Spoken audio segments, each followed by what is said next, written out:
Hey guys, welcome back to Medical Coding with Blue. It is Answer Monday. Are you ready? I'm totally ready. But before we get into the answers, just a few things. I know that use, abuse, and dependence gets confusing.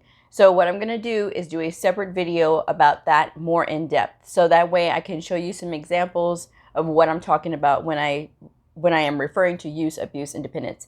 Yes, the rules about that gets a little confusing, but once you start to work with it, it will get easier, okay? And there was also a question about polysubstance abuse, the polysubstance abuse code. So I will be talking about that in the video too as well.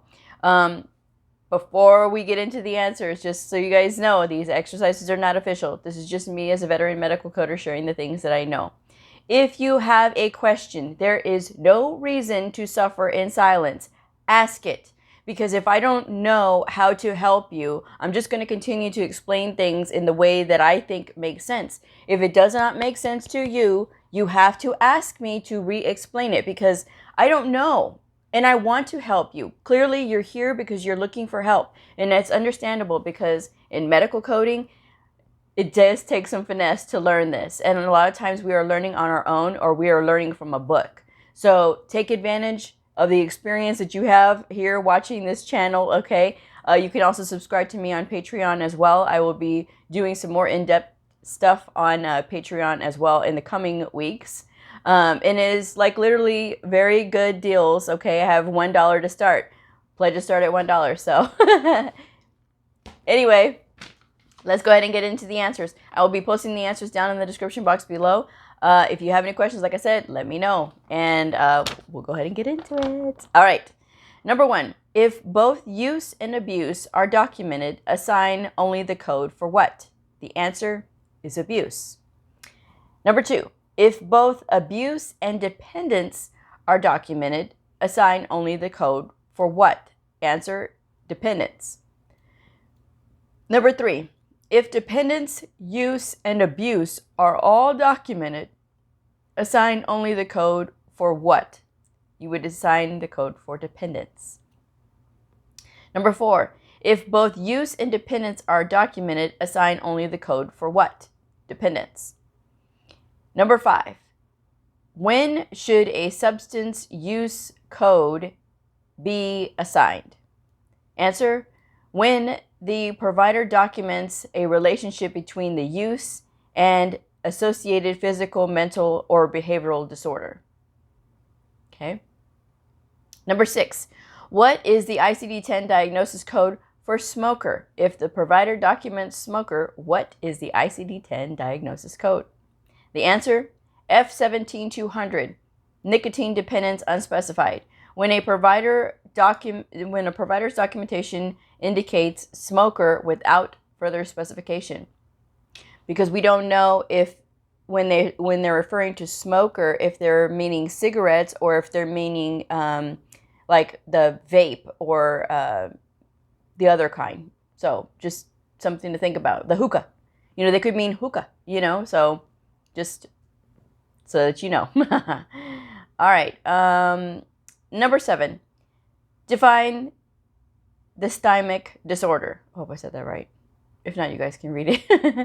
Answer is depression without psychosis. It is less severe but persistent depression and is considered a mild to moderate chronic form of depression. It is very important for you guys to know these little details about different diagnoses. This is why I made this a point to promote more critical thinking. Number 8, define dependent personality disorder. Answer, lack of self-confidence, fear of abandonment, and an obsessive need to be taken care of. Okay. Number 9, what is the ICD-10 diagnosis code for dependent personality disorder? Answer, F60.7, dependent personality disorder. Okay. And number 10, what is the ICD-10 diagnosis code for backward reading? The answer is F81.0, specific reading disorders, specific development disorders of scholastic skills is what is listed under. So, how do you think you did? I'm sure you guys did great.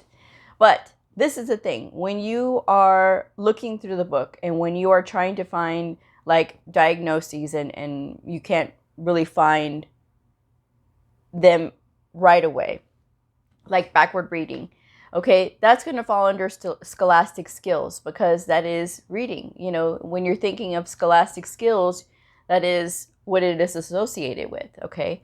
So again, a lot of times you're going to have to think of other words to describe what it is that you're looking for. And then when you get to that section, then it'll be there because it is listed under those, under that heading, backward reading. So this is how you're able to find these little things. Always look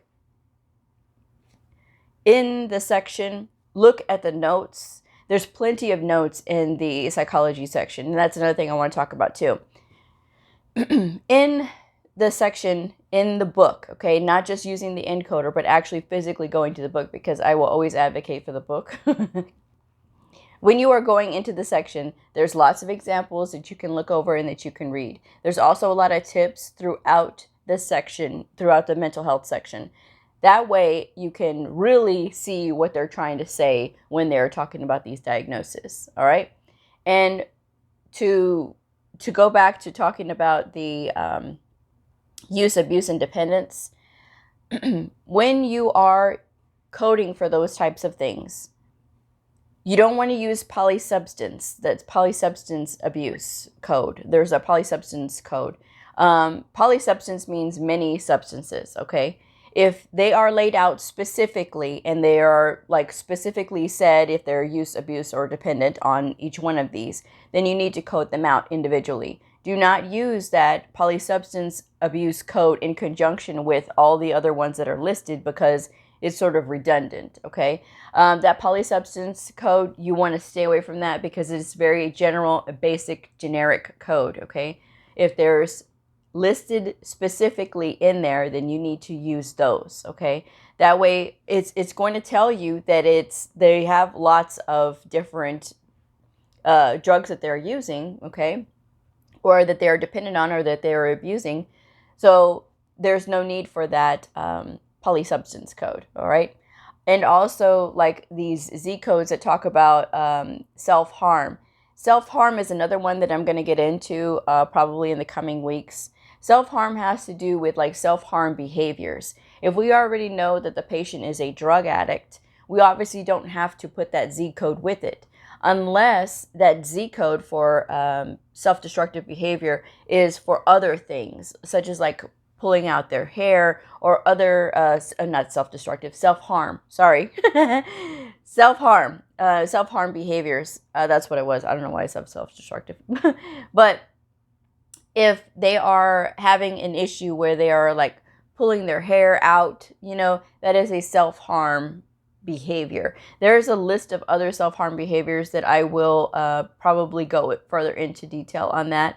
But when it comes to those Z codes and things like that, look at what is the provider trying to say, okay? If it has to be related to the drugs, that obviously they are harming themselves with the drugs, so you wouldn't have to put that Z code for the self-destructive behavior, the self-harm.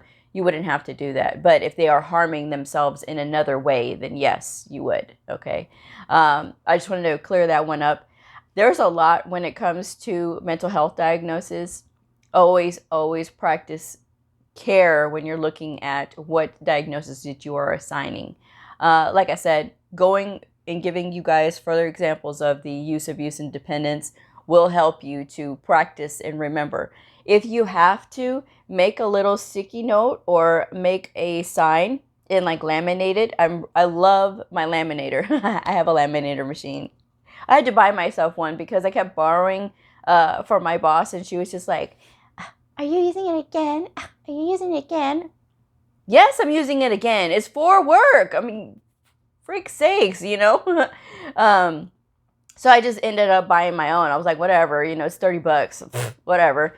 So I have my own now, and yes, I do use it. So what I do is anytime I have something like that where I have to remember use, abuse, or dependence, what I do is I make a chart, and then I put like, you know, how it would go, what the